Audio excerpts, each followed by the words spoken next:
that was blocked, but that's what it was. Boy, so much movement. Oh, a body shot. A vicious one from Beterbiev, followed by a very close, competitive round 5. We just saw 2 combinations there. Hand over top. I want to see the combinations. I want to see the head movement, the slips. And that's the shot. And that uppercut, Andy. That big right hook. Downstairs for Beterbiev again. And he can double that shot. Walks them down and gets them into trouble. Look, Dmitry Bivol has some high-level wins on his resume.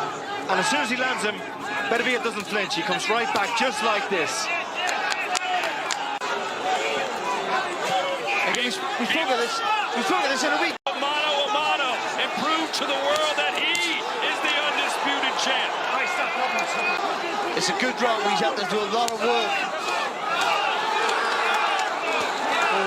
He's looking stronger now than he did 5 rounds ago. Shot. Oh, to the body with the right. It was a tremendous approach, landing shots head and body, and you started to see the legs slow of Bivol.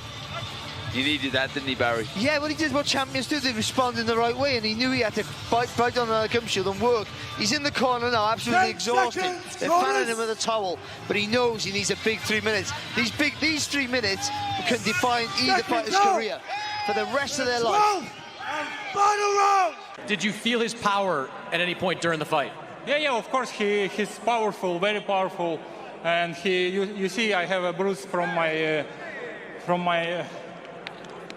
hand. He always beat it, and it was so hard. Even he reached my eye.